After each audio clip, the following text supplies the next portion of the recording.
تو اہل علم اس کے بارے میں 5 چیزیں بیان کرتے ہیں۔ پہلی چیز کہ انسان عقل مند ہو اور اس معاملے کا جانکار ہو جس معاملے میں اس سے مشورہ لیا جاتا۔ دوسری چیز انسان متقی اور پرہیزگار ہو۔ تیسری چیز انسان ذہنی طور سے مکمل ٹھیک ہو، بیمار نہ ہو، ذہنی الجھنوں کا شکار نہ ہو، ڈپریشن کا شکار نہ ہو، کیونکہ ایسے حالت میں جب آپ اس سے مشورہ کریں گے تو وہ آپ کو ٹھیک مشورہ نہیں دے سکتا۔ اور چوتھی چیز یہ کہ انسان کا جو مشورہ دے رہا ہے اس کی اپنی ذاتی رائے نہ ہو، اپنے خواہشات نفس کی پیروی نہ ہو۔ تو جن اشخاص کے اندر یہ ہنر ہوں، یہ صلاحیتیں ہوں، ایسے اشخاص سے ہم مشورہ طلب کریں۔ آئیے دیکھیں اللہ کے نبی صلی اللہ علیہ وسلم کے زمانے میں اللہ کے نبی صلی اللہ علیہ وسلم کن مواقع پر اور کن لوگوں سے مشورہ طلب کرتے تھے۔ سب سے پہلے اللہ کے نبی صلی اللہ علیہ وسلم نے جنگ بدر کے بعد اپنے اصحاب سے مشورہ کیا۔ اس سے پہلے بھی آپ نے مشورہ کیا، لیکن جنگ بدر کے بعد آپ نے مشورہ ایسے امور میں کیا جس کی بابت شریعت میں کوئی حکم ابھی تک نہیں تھا۔ ایک تھا مال غنیمت۔ پچھلی امتوں میں کیا تھا کہ مال غنیمت کو ایک جگہ اکٹھا کیا جاتا تھا اور اسے آگ لگا دی جاتی تھی۔ دوسری امتوں کے لیے مال غنیمت حلال نہیں تھا، جس طرح ہمارے لیے مال غنیمت حلال ہے، اس طرح پچھلی امتوں میں مال غنیمت حلال نہیں ہوا کرتا تھا۔ اللہ رب العالمین نے آیت کے نزول کے ذریعے سے اس مسئلے کا حل فرما دیا کہ مسلمانوں کے لیے مال غنیمت یہ حلال ہے اور 5واں حصہ بیت المال کے لیے۔ دوسرا مسئلہ یہ پیش آیا کہ جب مسلمانوں نے 70 کافروں کو قید کر لیا تھا تو اللہ کے نبی صلی اللہ علیہ وسلم نے مشورہ طلب کیا اپنے اصحاب سے۔ سب سے پہلے آپ صلی اللہ علیہ وسلم نے حضرت ابو بکر صدیق رضی اللہ تعالیٰ عنہ کے مشورے کو لیا۔ کہا اے ابو بکر صدیق رضی اللہ تعالیٰ عنہ، اس بابت میں آپ کا کیا مشورہ ہے؟ آپ کیا کہتے ہیں ان قیدیوں کے بارے میں؟ تو انہوں نے کہا اللہ کے نبی، یہ اپنے ہی رشتہ دار ہیں، یہ قریش کے جو لوگ قید کر کے آئے ہیں اپنے ہی رشتہ دار ہیں، ان کے ساتھ نرمی کی جائے، ان سے فدیہ وصول کیا جائے، ان سے فدیہ لے لیا جائے، تاکہ اس کے ذریعے سے مسلمانوں کو آئندہ کے لیے تقویت حاصل ہوگی، اور ہو سکتا ہے کہ یہ ہماری صلہ رحمی کی وجہ سے، ہمارے رحم و کرم کی وجہ سے اسلام کی طرف پلٹ آئیں۔ پھر حضرت عمر فاروق رضی اللہ تعالیٰ عنہ کی رائے جانی آپ صلی اللہ علیہ وسلم نے۔ تو حضرت عمر فاروق رضی اللہ تعالیٰ عنہ نے فرمایا کہ میری رائے حضرت ابو بکر صدیق رضی اللہ تعالیٰ عنہ کی رائے کے بالکل برخلاف ہے۔ آپ فلاں شخص کو جو میرا رشتہ دار ہے مجھے دے دیجئے، میں اسے قتل کر دوں۔ عقیل ابن طالب کو آپ حضرت علی کے حوالے کر دیں، وہ انہیں قتل کر دیں، اور اسی طرح فلاں شخص کو حضرت حمزہ کے حوالے کر دیں، وہ انہیں قتل کر دیں۔ یعنی جتنے بھی لوگ قید کر کے آئے ہیں ان کے رشتہ داروں کو دے دیا جائے اور ان کی گردنیں اڑا دیں۔ میرا فیصلہ یہ ہے۔ لیکن اللہ کے نبی صلی اللہ علیہ وسلم نے حضرت ابو بکر صدیق رضی اللہ تعالیٰ عنہ کے فیصلے کو ترجیح دی۔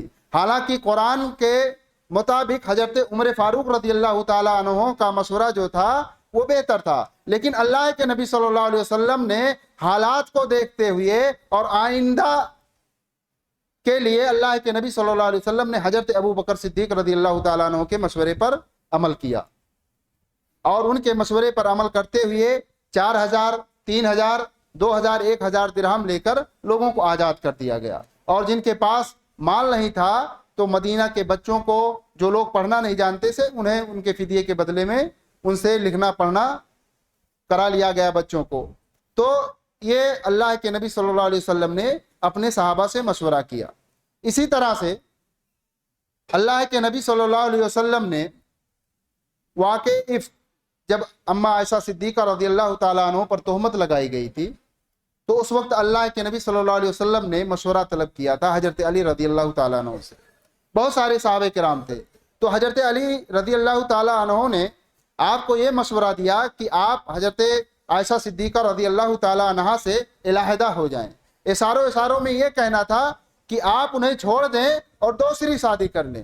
لیکن اسامہ ابن زید رضی اللہ تعالیٰ عنہ نے کہا کہ اللہ کے نبی آپ توقف کیجئے، وحی الہی کا انتظار کیجئے، کیونکہ جب یہ تہمت لگائی گئی تھی تو کافی دنوں تک حضرت جبریل علیہ الصلوۃ والتسلیم آپ صلی اللہ علیہ وسلم کے پاس وحی لے کر نہیں آئے تھے، اس لیے آپ پریشان تھے، اور پریشانی کے عالم میں اللہ کے نبی صلی اللہ علیہ وسلم نے اپنے صحابہ سے مشورہ کیا تھا۔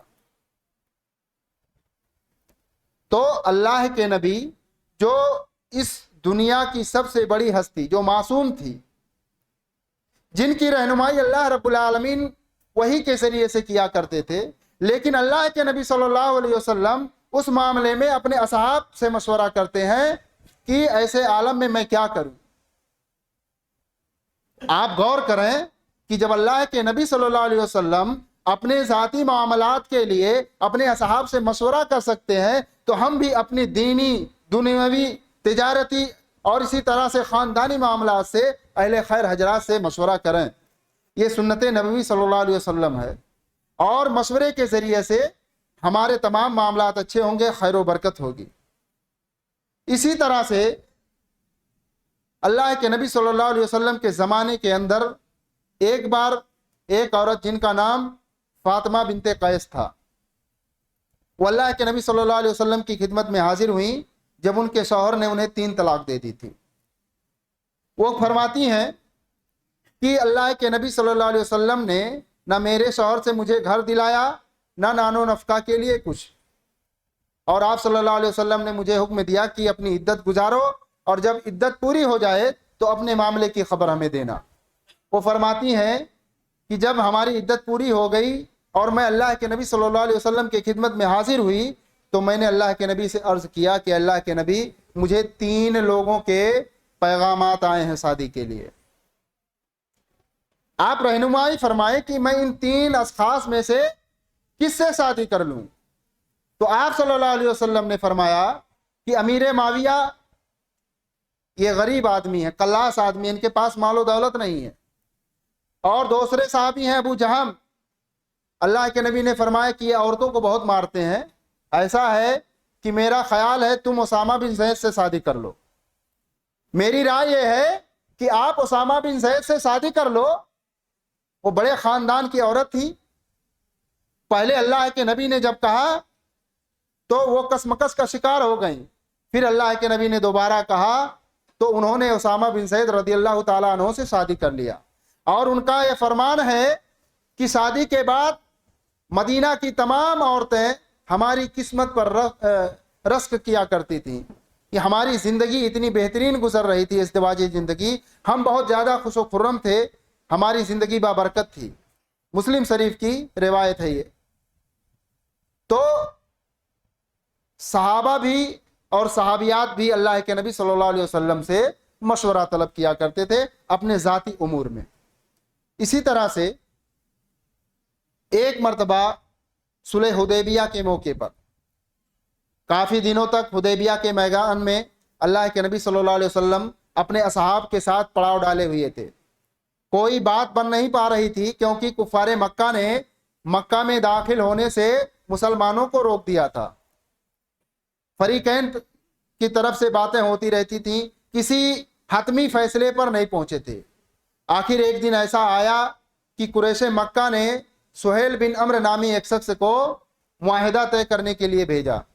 وہ شخص آیا اور 4 امور پر معاہدے طے کیے گئے، 4 ایسے امر تھے جن پر معاہدہ طے کر لیا گیا۔ حالانکہ صحابہ کرام کو یہ باتیں پسند نہیں تھیں کہ ان باتوں کو قبول کر لیا جائے، لیکن اللہ کے نبی صلی اللہ علیہ وسلم نے ان باتوں پر مصالحت کر لی۔ پہلا مسئلہ یہ تھا کہ مسلمان اس وقت مکہ میں داخل نہیں ہو سکتے، وہ آئندہ سال آئیں گے اور 3 دن تک قیام فرمائیں گے مکہ کے اندر۔ اس کے بعد ایک فیصلہ یہ تھا کہ جو مسلمانوں کی طرف سے ہماری طرف آئے گا ہم اسے نہیں لوٹائیں گے، اور جو ہماری طرف سے ان کی طرف جائے گا مسلمان اسے ہماری طرف لوٹا دیں گے۔ اور ایک مشورہ یہ بھی تھا، اس جو مصالحت ہوئی تھی، تیسری چیز یہ تھی کہ 10 سال تک دونوں فریق مسلمان اور کافر آپس میں 10 سالوں تک جنگ نہیں کریں گے، اور چوتھی چیز یہ تھی کہ جو محمد رسول اللہ صلی اللہ علیہ وسلم کے امان میں جانا چاہتا ہے وہ چلا جائے، اور جو قریش کے امان میں آنا چاہتا ہے وہ آ جائے۔ یہ چار چیزیں ایسی تھیں جس پر اللہ کے نبی صلی اللہ علیہ وسلم نے مصالحت فرمائی۔ آپ نے حضرت علی ابن طالب رضی اللہ تعالیٰ عنہ کو طلب فرمایا اور کہا کہ لکھو بسم اللہ الرحمن الرحیم۔ سہیل بن عمرو نے اعتراض کر دیا، کہا یہ رحمان کون ہے؟ ہمیں نہیں معلوم، ہم رحمان نہیں جانتے، آپ لکھیے بسم کا اللہم۔ آپ نے فرمایا بسم اللہ کاٹ کر کے یہی لکھ دو۔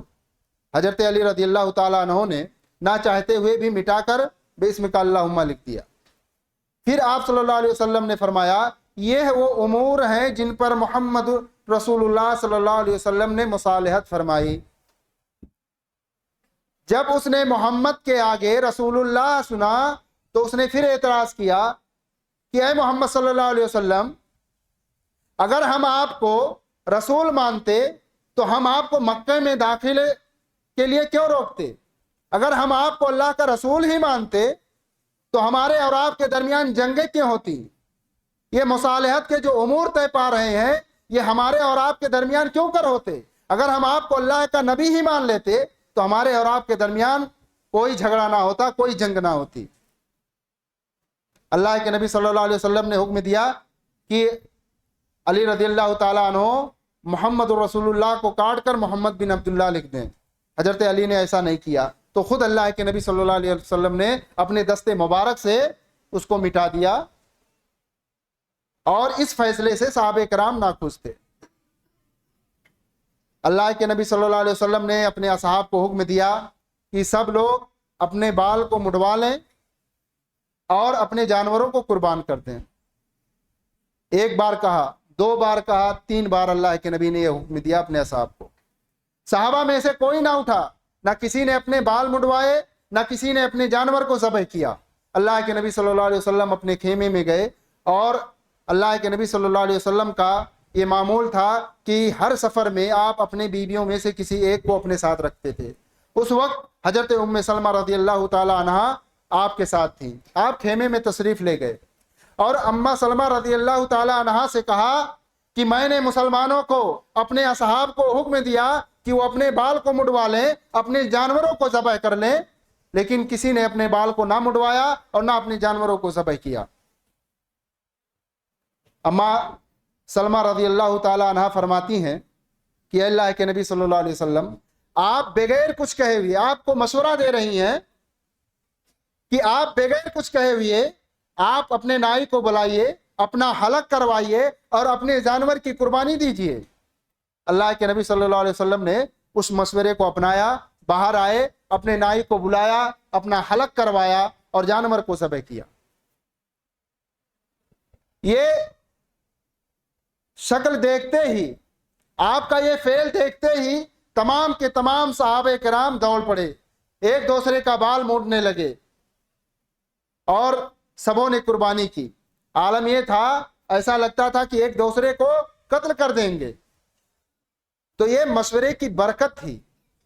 اللہ کے نبی کے حکم کے خلاف صحابہ کرام کا عمل ہوا تھا کہ انہوں نے آپ کی بات نہیں مانی تھی، لیکن جب اللہ کے نبی صلی اللہ علیہ وسلم نے اپنے مشورے پر عمل کیا تو صحابہ کرام کی وہی جماعت بغیر کچھ کہے ہوئے دوبارہ سبوں نے اپنے حلق کروا لیے اور اپنے جانوروں کو ذبح کر دیا۔ تو مشورے کی یہ برکت ہے کہ جب بھی ہم مشورہ کریں گے تو انشاءاللہ اللہ رب العالمین خیر کا معاملہ کرے گا ہمارے ساتھ۔ اللہ کے نبی صلی اللہ علیہ وسلم کے زمانے میں اور بہت سارے ایسے مواقع آئے ہیں۔ حضرت عمر خطاب رضی اللہ تعالیٰ عنہ کے دور خلافت میں ایک موقع ایسا بھی آیا کہ جب حضرت موسیٰ اشعری رضی اللہ تعالیٰ عنہ نے انہیں مشورہ دیا۔ اور آپ لوگ جان لیں کہ مشورہ مانگا جائے تو آپ مشورہ دیں اگر اس معاملے میں جانکار ہیں۔ اگر آپ کو اس معاملے میں جانکاری نہیں ہے تو آپ معاملے کو دوسرے کی طرف دفع کر دیں کہ بھائی اس معاملے میں ہمیں جانکاری نہیں ہے، آپ دوسرے سے فلاں سے جا کے دریافت کر لو۔ اور بسا اوقات ایسا ہوتا ہے کہ انسان بغیر مانگے ہوئے کسی کو مشورہ دے دیتا ہے، جیسا کہ حضرت موسیٰ اشعری رضی اللہ تعالیٰ عنہ نے حضرت عمر فاروق رضی اللہ تعالیٰ عنہ کو دیا تھا۔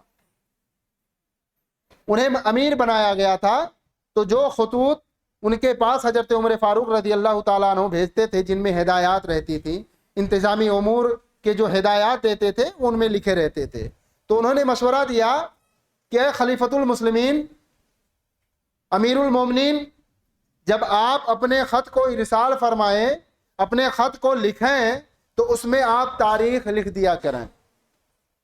انہوں نے فائدہ بتلایا کہ جب آپ تاریخ لکھیں گے تو یہ بات سب کو معلوم ہو جائے گی کہ یہ خط آپ نے کس تاریخ کو لکھا، کس تاریخ کو روانہ ہوا، کب یہ خط اپنی جگہ پر پہنچا، اس پر کب عمل درآمد ہوا، یعنی اس سے تمام چیزوں کی کیفیت معلوم ہو جائے گی کہ خط کب ملا، کب پڑھا گیا، کب اس پر عمل کیا گیا۔ حضرت عمر فاروق رضی اللہ تعالیٰ عنہ کو یہ مشورہ بے حد پسند آیا۔ اس بابت میں حضرت عمر فاروق رضی اللہ تعالیٰ عنہ نے صحابہ کرام سے مشورہ کیا کہ کیا جائے، تاریخ کا آغاز کہاں سے کیا جائے؟ تو کسی نے کہا اللہ کے نبی کی ولادت سے کیا جائے۔ ہاں، تو اللہ کے نبی صلی اللہ علیہ وسلم کی ولادت کے بارے میں اختلاف ہونے کی وجہ سے اس مسئلے پر عمل نہیں کیا گیا۔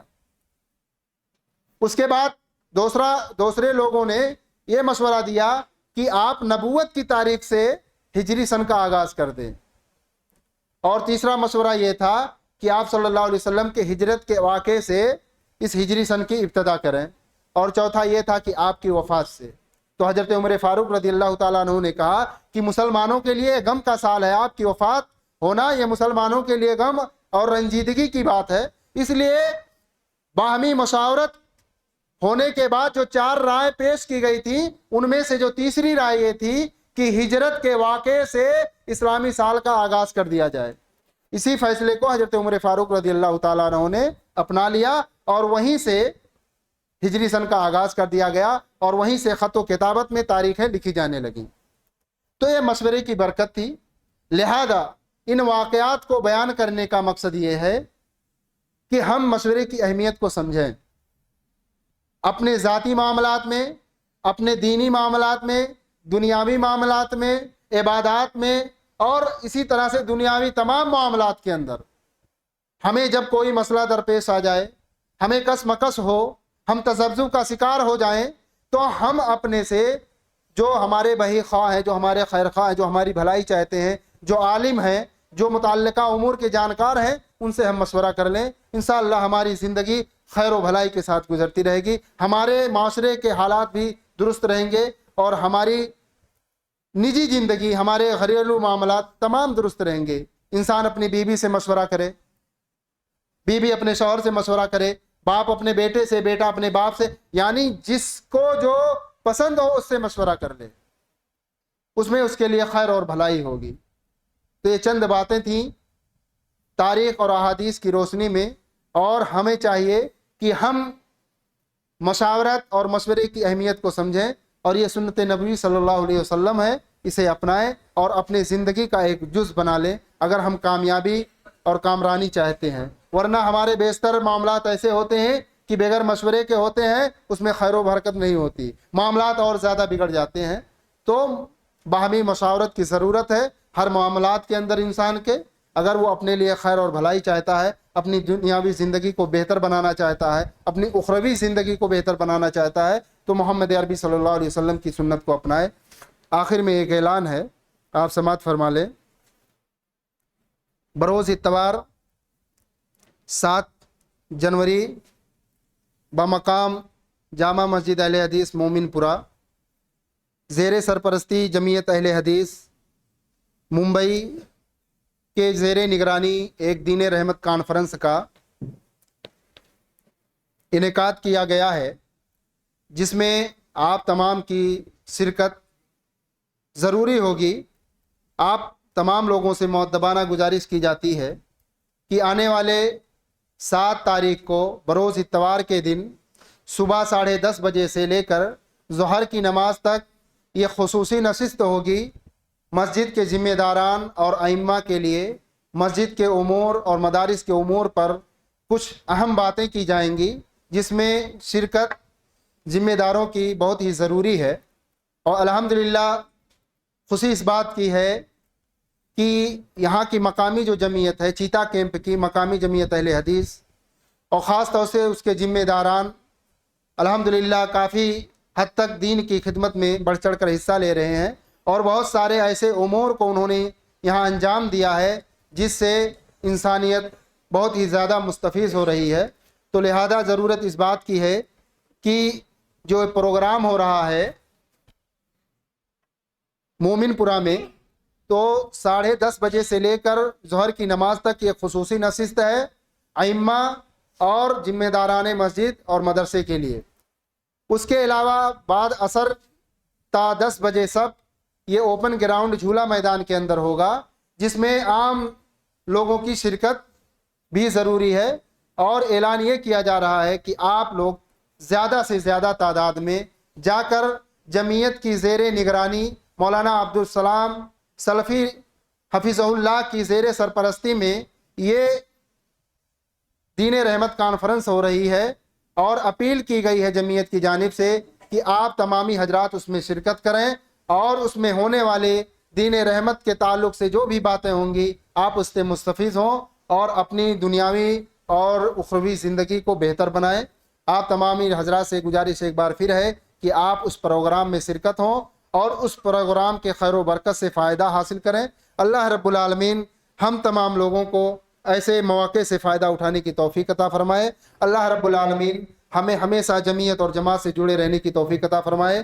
جمعیت کی ہدایتوں اور اس کی نصیحتوں پر ہمیں عمل کی توفیق عطا فرمائے، اور ہمیں اپنے امیر اور اپنی جماعت کے مطابق چلنے اور اپنے تمام امور کو انجام دینے کی توفیق عطا فرمائے۔ اللہ رب العالمین ہماری زندگی کے تمام حالات کو درست کر دے۔ اللہ رب العالمین ہمیں صراط مستقیم پر قائم رکھے۔ اللہ رب العالمین ہمیں عقیدے توحید پر قائم رکھے، اور دنیا میں جب تک زندہ رکھے اسلام ایمان احسان پر رکھے، اور جب ہمارا خاتمہ ہو تو اسلام ایمان احسان پر ہو۔ بارک اللہ لنا ولکم فی القرآن العظیم ونفعنی وإیاکم بالآیات والذکر الحکیم، انہ تعالی جواد کریم ملک رؤوف الرحیم۔